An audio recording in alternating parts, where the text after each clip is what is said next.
Hello friends, welcome back to our YouTube channel code with Ved. और आज हम लोग इस वीडियो में देखेंगे कैसे एक मीन स्टैक एप्लीकेशन को डिप्लॉय करते हैं।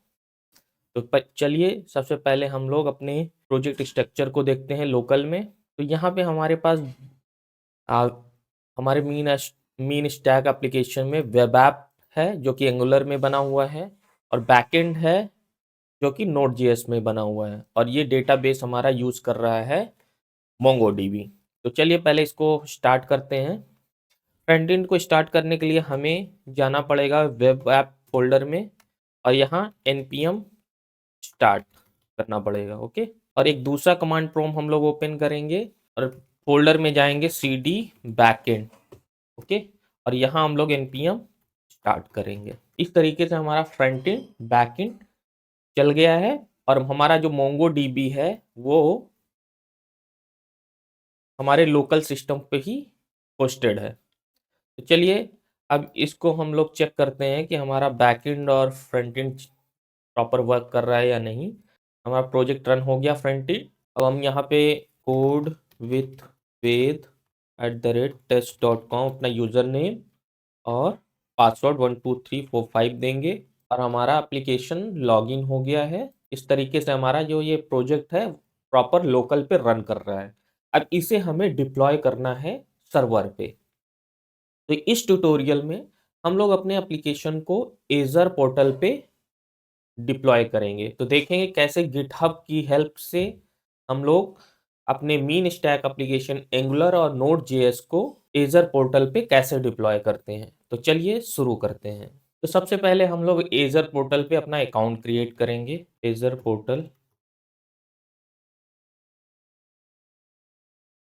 यहाँ पे साइन इन करेंगे, और मैं अपना अकाउंट ईमेल आईडी डालूंगा यहाँ पे, और नेक्स्ट पे क्लिक करेंगे। तो ये हमसे एक कोड मांगेगा यहाँ पे, और यहाँ पे हम लोग कोड देंगे। आप यहाँ पे हमने अपना कोड डाल दिया, साइन इन कर लिया।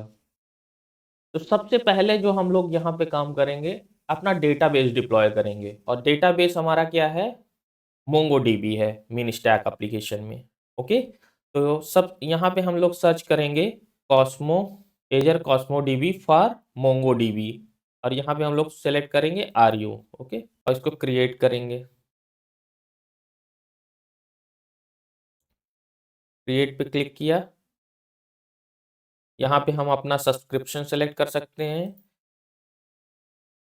एक रिसोर्स ग्रुप हमें यहाँ क्रिएट करना पड़ेगा। यहाँ पे रिसोर्स ग्रुप पे हम लोग क्रिएट कर लेते हैं मीन स्टैक डिप्लॉयमेंट। ओके, ये हमने सेलेक्ट कर लिया। यहाँ पे हम लोग इसको रखते हैं code with Ved Azure Mongo. Okay, क्योंकि हम लोग एज क्लाउड सर्विस यूज़ कर रहे हैं तो इसके चार्जेस भी होते हैं। ठीक है, तो मैं क्या करूँगा, मैं यहाँ डिप्लॉय करूँगा और उसके बाद अपनी चीज़ों को डिलीट कर दूँगा, जिससे कि हमें चार्जेस ना पड़े। तो ये सिर्फ ट्यूटोरियल के लिए मैं यहाँ शो कर रहा हूँ, और यहाँ एक्स्ट्रा चीज़ें लेने की ज़रूरत नहीं है। जैसे अवेलेबिलिटी जोन, मुझे अवेलेबिलिटी जोन यहाँ पे डिसेबल ही रखना है, क्योंकि मुझे मल्टीपल रीजन में डिप्लॉय नहीं करना है। और यहाँ पे आप अपने सर्वर का आपको लोकेशन देना है। मुझे कोई कोई भी आप लोकेशन दे सकते हो। ओके, कैपेसिटी मोड आपको प्रोविजन थ्रूपुट रखना है या सर्वरलेस रखना है। तो अभी के लिए मैं प्रोविजन थ्रूपुट रखता हूँ। और अगर आप देखो तो Azure Cosmo DB free tiers you will get 1000 RU per second और and 25 GB storage for free in one account. Okay, तो ये जो हम अकाउंट यहाँ मोंगो का क्रिएट कर रहे हैं उसमें ये चीज़ें हमेशा आपको फ्री मिलेंगी। तो अदरवाइज ये $64 पर मंथ में होता है एस्टिमेशन कॉस्ट। तो अभी के लिए ये ऑलमोस्ट फ्री है, और मैं यहाँ पे जो फ्री टायर का डिस्काउंट है वो अप्लाई कर रहा हूँ। तो हम ये मान के चल रहे हैं कि हमें इसमें चार्जेस नहीं लगेंगे, बट चार्जेस लग भी जा सकते हैं। तो अगर आपको यूज़ में नहीं है, आप डिप्लॉय करना चाहते हैं, तो आप डिप्लॉय करिए, सीखिए। बट अगर आपका वो प्रोडक्शन ऐप नहीं है तो आप इसको डिलीट जरूर कर दीजिए। नेक्स्ट में जाएंगे, यहाँ पे हमें जियो रिडेंडेंसी नहीं चाहिए, यानी हमें मल्टीपल रीजन्स में अपने सर्वर को डिप्लॉय नहीं करना है। ओके, बस उसके बाद हम लोग रिव्यू करेंगे चीज़ें और क्रिएट कर देंगे। ओके,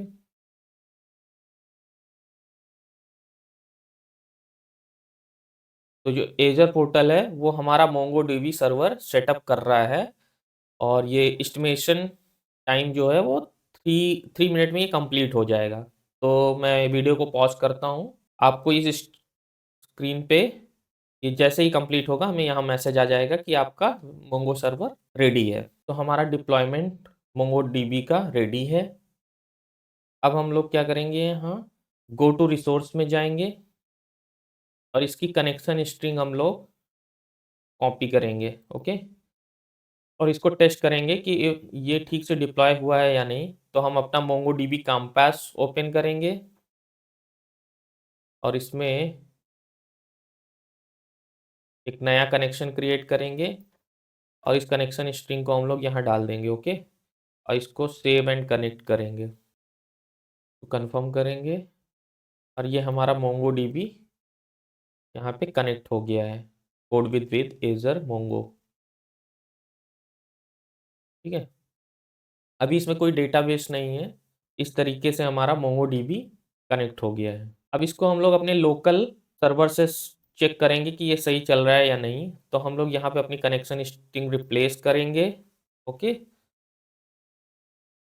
और प्रोजेक्ट को रीस्टार्ट करेंगे, बैकएंड प्रोजेक्ट को। Let's check local host 4200।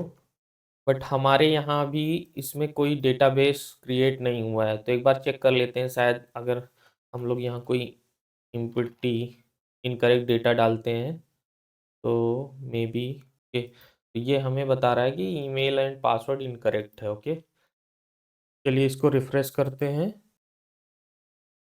तो इसने हमारा ई कॉम स्टोर डीबी और ये दो क्रिएट कर दिए हैं। ठीक है, इस तरीके से हम श्योर हो गए हैं कि हमारा जो मोंगो डीबी सर्वर है वो प्रॉपर डिप्लॉय हो गया है।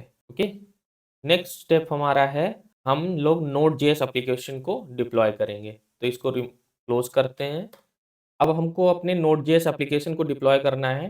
तो नोड जेएस एप्लीकेशन को डिप्लॉय करने के लिए हमें अपना कोड गिटहब पे डिप्लॉय पुश करना है। तो मैंने अपना कोड यहाँ मेन ब्रांच पे ई कॉम स्टोर रिपोजिटरी में डिप्लॉय कर दिया है। तो यहाँ से हमारा डिप्लॉयमेंट होगा। ओके, तो चलिए अपने एजर पोर्टल पे हम लोग अपने नोड जेएस ऐप को डिप्लॉय करते हैं।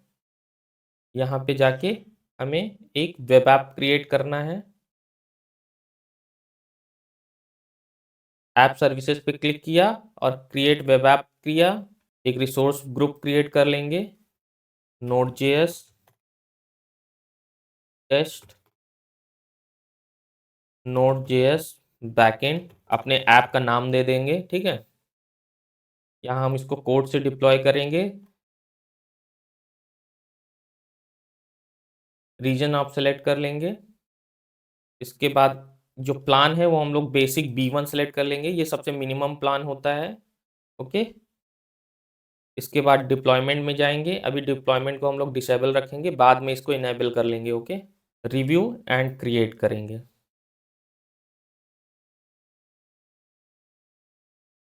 तो हमारा जो वेब ऐप है वो क्रिएट हो रहा है। मैं वीडियो को पॉज करता हूँ, इसमें थोड़ा सा टाइम लगेगा क्रिएट होने में। तो हमारा जो नोड जेएस है वो डिप्लॉय हो गया है। हम गो टू रिसोर्स करेंगे। ओके, तो हमारा नोड जेएस बैकएंड रेडी है और उसका ये यूआरएल है। इसको हम लोग कॉपी करके देखते हैं। अभी यहाँ पे एक बेसिक एप्लीकेशन डिप्लॉय हुआ होगा। तो ये हमारा simple node JS application deploy हो गया है। अब हमें अपना प्रोजेक्ट डिप्लॉय करना है इसकी प्लेस पे। ओके, तो उसके लिए हमें सबसे पहले क्या करना होगा, सेटिंग्स में जाएंगे। सेटिंग्स के अंदर कॉन्फ़िगरेशन होगा, वहाँ पे हम लोग ऑथेंटिकेशन ऑन करेंगे जिससे कि हम लोग अपने एजर को गिटहब से कनेक्ट कर सकें। तो यहाँ पे एक SCM बेसिक ऑथेंटिकेशन ऑफ है, इसे ऑन करना है। ऑन करने के बाद इसको सेव कर देना है। इसको सेव होने के बाद हमें यहाँ पे डिप्लॉयमेंट मेनू में डिप्लॉयमेंट सेंटर में जाना है। ओके, और यहाँ पे हमें अपना सोर्स सेलेक्ट करना है। मुझे अब गिटहब से डिप्लॉय करना है। यहाँ पे मेरा अकाउंट सेलेक्टेड है, मैं यहाँ साइंड इन हूँ। अगर आपका साइंड इन नहीं है तो आप साइंड इन कर लो। बेसिक बेसिक बेसिक ऑथेंटिकेशन आप लोग इनेबल करके। ओके, यहाँ पे अपना गिटहब अकाउंट सेलेक्ट कर लो। उसके बाद जब आपका अकाउंट यहाँ पे सेलेक्ट हो जाएगा तो आपको अपना अकाउंट यूज़र आईडी यहाँ पे सेलेक्ट करना है, रिपोजिटरी का यूज़र नेम। उसके बाद आपको यहाँ पे अपना रिपोजिटरी का नाम सर्च करना है। ये मेरी रिपोजिटरी है, किस ब्रांच से आप डिप्लॉयमेंट करना चाह रहे हैं वो हो जाएगा। यहाँ पे मैं बेसिक ऑथेंटिकेशन यू सेलेक्ट कर लूँगा। इसके बाद मैं इसे जैसे ही सेव करूँगा हमारा एक डिप्लॉयमेंट स्टार्ट हो जाएगा। ओके, यहाँ पे अब हम लोग अपने गिटहब पे जाएंगे। यहाँ पे अपनी रिपोजिटरी के अंदर एक्शन में देखेंगे एक इशू आया हुआ है। ओके, इस पे हम लोग क्लिक करेंगे, चाहे इस पे जाइए या अभी आप कोड पे जाइए। जब हमने अपनी रिपोजिटरी को कनेक्ट किया तो इसने एक गिटहब स्लैश वर्कफ्लो नाम का एक फोल्डर क्रिएट किया है और इसमें उसने एक YML फाइल क्रिएट की है। ये एक डिप्लॉयमेंट फाइल है। इसमें हमें कुछ चेंजेस करने पड़ेंगे। क्या चेंजेस करने पड़ेंगे, मैं अभी आपको प्रोजेक्ट स्ट्रक्चर समझाता हूँ पहले। देखिए, ये हमारी ई कॉम स्टोर हमारी रिपोजिटरी है। नॉर्मल केसेस में हमारा जो कोड होता है वो यहीं पे होता है, ठीक है, e com store main root folder में होता है, ठीक है। बट हमारा स्पेशल केस है कि हमने वेब ऐप और बैकएंड दोनों को एक ही रिपोजिटरी में बना रखा है। यानी हमारा जो कोड है मेन रिपोजिटरी के बैकएंड फोल्डर के अंदर है। तो यहाँ पे हमें जो चेंजेस करने हैं, अगर आप देखो स्टेप्स में, ये क्या कर रहा है, npm इंस्टॉल कर रहा है। ओके, यानी वो क्या कर रहा है, ई कॉम स्टोर पे ही npm इंस्टॉल कर रहा होगा और यहाँ कोई उसे पैकेज फाइल नहीं मिल रही होगी। क्योंकि अगर आपको याद हो जब हमने प्रोजेक्ट स्टार्ट किया था तो हम भी cd करके बैकएंड फोल्डर के अंदर गए थे, ठीक है। तो वही हमें यहाँ करना है। हम यहाँ इसे एडिट करेंगे, चाहे आप यहाँ से एडिट करिए या एक काम करिए, इससे आप पुल कर लो। यहाँ पुल करने के बाद आपको ये फाइल यहाँ मिल जाएगी और यहाँ पे आपको क्या करना है, एक यहाँ पे cd बैकएंड, मतलब हम अपने रूट रिपोजिटरी से बैकएंड फोल्डर में जाएंगे, उसके बाद npm इंस्टॉल करेंगे, npm रन बिल्ड करेंगे। ओके, और हमें कोई टेस्ट रन नहीं करना है, इसलिए इसको हम लोग टेस्ट वाला डिलीट कर देंगे। अगर आपको टेस्ट भी रन करना है तो आप टेस्ट रन कर सकते हैं। ओके, उसके बाद ये स्टेप तो हमारा हो गया। अब अगला स्टेप क्या है, ये एक जिप फाइल बनाता है। अब जिप फाइल हमारे कोड का ये क्रिएट करके डिप्लॉय करता है। तो यहाँ पे भी एक प्रॉब्लम है, ये क्या कर रहा है, इस पूरे रूट रिपोजिटरी का कर दे रहा है। हमें क्या करना है, बैकएंड फोल्डर का करना है। ओके, तो उसके लिए यहाँ पे चेंजेस आएंगे, वो चेंजेस होंगे। पहले हम बैकएंड फोल्डर के अंदर जाएंगे, उसके अंदर हम लोग एक रिलीज जिप बनाएंगे पेरेंट फोल्डर में, और जो भी चीजें हमारी बैकएंड फोल्डर के अंदर है उस सबको हम लोग जिप कर देंगे। ओके, और बाकी का काम ये प्रॉपर हो जाएगा। तो चलिए, और हमने क्या चेंजेस किए हैं, app.js में हमने अपनी कनेक्शन स्ट्रिंग यहाँ डाल रखी है। ओके, अब यहाँ पे एक बेस्ट प्रैक्टिस मैं आपको बताता हूँ। ये जो कनेक्शन स्ट्रिंग है आपको कोड में नहीं रखनी है, पहली बात। वो कैसे हम लोग करेंगे, फिर आपको क्या करना है, यहाँ पे process dot env dot mongo connection environment variable से रिसीव करना है। तो हम लोग इन्वायरमेंट वेरिएबल भी सेट करेंगे। तो ये आप प्रॉपर आपका कनेक्शन स्ट्रिंग को रीड करेगा इन्वायरमेंट वेरिएबल से, ठीक है। अब इसको हम लोग कर देंगे पुश। जैसे ही हम इसको पुश करेंगे, जब हम कोई भी चेंजेस पुश करेंगे तो हमारी जो एक्शंस में है ये वर्कफ्लो रन करेगा। आप देखो यहाँ पे हमने जो भी चेंजेस किए हैं इसमें वर्कफ्लो हमारा रन कर रहा है। इस पे जाएंगे, आप देखिए यहाँ पे हमारी बिल्ड क्रिएट हो रही है, हमारी बिल्ड क्रिएट हो गई। अब इसे डिप्लॉय कर रहा है गिटहब एक्शन, पाइपलाइन है वो कंप्लीट हो गई है। अब इसको हम लोग वेरीफाई कर लेते हैं डिप्लॉयमेंट। यहाँ पे आके रिफ्रेश करेंगे डिप्लॉयमेंट सेंटर पे, तो आपको दिखेगा कि हमने अभी जस्ट अपनी डिप्लॉयमेंट फिनिश की है, वो सक्सेस हो गया है। ओके, अब इसको वेरीफाई करने के लिए चीज़ें हमारी डिप्लॉय हुई हैं या नहीं, हम अपने यूआरएल पे जाएंगे। इसको रिफ्रेश करेंगे। Look like there is some issue, it is still loading. I think हमें अपना कनेक्शन स्ट्रिंग अभी यहाँ ऐड करने की ज़रूरत है। तो सेटिंग्स में जाएंगे, इन्वायरमेंट्स वेरिएबल में जाएंगे और यहाँ पे हम लोग ऐड करेंगे कनेक्शन स्ट्रिंग। मैंने अपनी कनेक्शन स्ट्रिंग यहाँ पेस्ट कर दी है और कनेक्शन स्ट्रिंग का नेम जो होगा वो होगा मोंगो कनेक्शन। ओके, तो इसका नेम हम लोग यहाँ डालते हैं, इसे अप्लाई करते हैं, अप्लाई करके कंफर्म कर देते हैं। यहाँ पे हमारा मोंगो कनेक्शन यहाँ पे सेव हो गया है। अब हम लोग ओवरव्यू पे चलेंगे और सर्विस को एक बार रीस्टार्ट करेंगे। ओके, रीस्टार्ट हो गया। अब हम लोग अपने यूआरएल को दोबारा ओपन करेंगे। ओके फ्रेंड्स, तो हमारा जो नोड जेएस सर्वर है वो रनिंग है। अगर आपको कोई प्रॉब्लम आती है तो आप एक काम करिएगा, इस पोर्ट को 3000 को 80 पे रन करिएगा तो ये चल जाएगा, अगर कोई प्रॉब्लम इन केस आती है तो। बाकी अब हमारा नोड जेएस यहाँ पे डिप्लॉय हो गया है। अब हमें अपना फ्रंट एंड एंगुलर इंस्टॉल करना है। ओके, डिप्लॉय करना है। तो उसके लिए हमें क्या करना है, हमारा जो फ्रंट एंड है वो वेब ऐप फोल्डर के अंदर है और इसे डिप्लॉय करने के लिए हम जाएंगे ऐप सर्विसेज में, क्रिएट करेंगे स्टैटिक वेब ऐप। यहाँ पे हम अपना रिसोर्स ग्रुप सेलेक्ट कर लेंगे, mean angular front end. Okay, ये हम अपना नाम रख देते हैं। यहाँ पे सेलेक्ट कर लेते हैं free Fra hobby a personal project और गिटहब से हम लोग डिप्लॉयमेंट करेंगे। अपनी रिपोजिटरी सेलेक्ट कर लेते हैं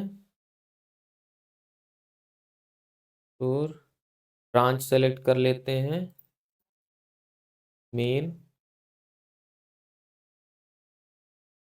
यहाँ जो ऐप लोकेशन हम लोग देंगे वो वेब ऐप दे देंगे क्योंकि हमारा वेब ऐप फोल्डर के अंदर है।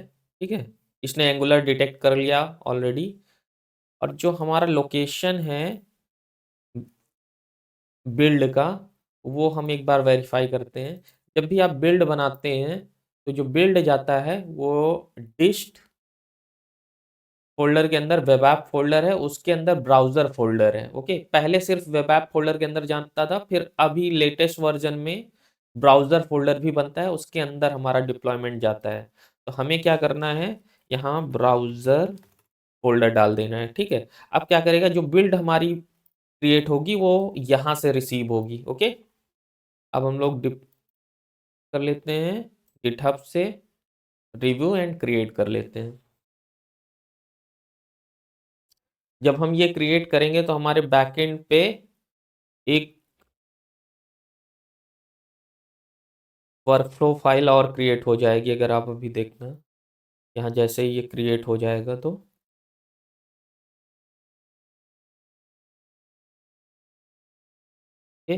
गो टू रिसोर्स,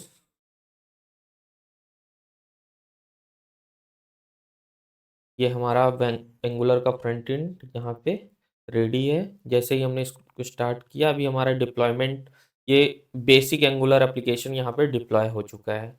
अब यहाँ पे अगर हम रिफ्रेश करेंगे अपने गिटहब पे तो यहाँ पे एक जो हमारे एंगुलर की पाइपलाइन भी यहाँ पे क्रिएट हो गई है। अब देखते हैं एक्शन में, यहाँ पे डिप्लॉयमेंट हमारा चल रहा होगा। ये फ्रंट एंड के लिए चल रहा है क्योंकि हमारा अभी यहाँ पे चेंजेस हुए हैं, तो बैक एंड के लिए भी यहाँ पे ये चल चल रहा है। बैक एंड वाला चाहे तो हम लोग यहाँ पे कैंसिल कर दें क्योंकि हमें बैक एंड पे डिप्लॉय नहीं करना, वो हमारा ऑलरेडी डिप्लॉय हो गया है। बैक एंड सर्वर हमारा यहाँ रनिंग है। ओके, हम लोग वेट करेंगे अपनी इस पाइपलाइन का कंप्लीट होने के लिए। हो गई है और हम अपने यूआरएल को रिफ्रेश कर लेंगे। इस तरीके से हमारा कोड फ्रंट एंड का डिप्लॉय हो गया है। क्लीन कर लेते हैं तो रिसोर्स ग्रुप में जाएंगे। यहाँ हम अपने, यहाँ पे 4 हमारे रिसोर्स क्रिएट हुए हैं, रिसोर्स ग्रुप, और इनको वन बाय वन हम लोग ओपन करके डिलीट कर लेंगे।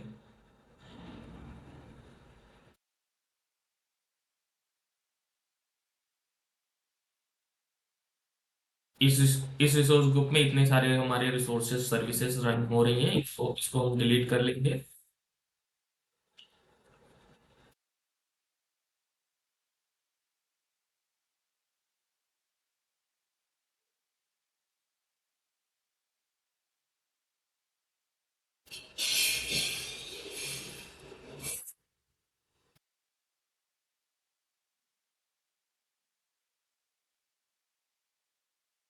मीन स्टैक डिप्लॉयमेंट ग्रुप को भी हम लोग डिलीट कर लेंगे।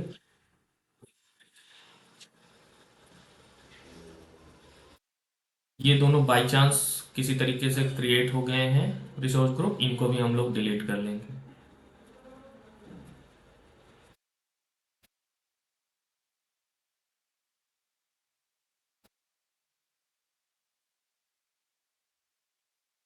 हम इसलिए डिलीट कर रहे हैं क्योंकि अब हमें इस डिप्लॉयमेंट की ज़रूरत नहीं है, अदरवाइज हमें कॉस्ट पड़ेगी, इसकी चार्जेस पड़ेंगे, और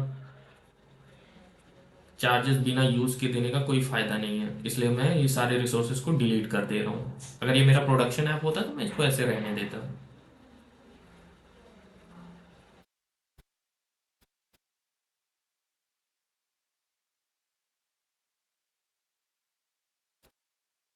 अब एक बार इसको रिफ्रेश करके देख लेंगे।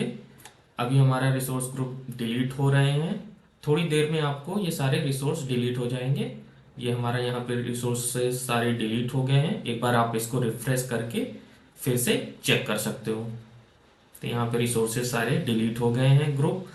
अगर इसको थोड़ा और वेरीफाई करना है, आप ऑल रिसोर्सेज में जाके देख लीजिए कोई रिसोर्स आपका पेंडिंग तो नहीं है। Okay, this was all about this video. If you like this video, please hit the like button and do share and subscribe our YouTube channel Code with Ved. And if you have any query, you can comment here or you can send messages on Insta or Twitter. Thank you for watching. We will meet in the next video. Till then, take care and keep learning.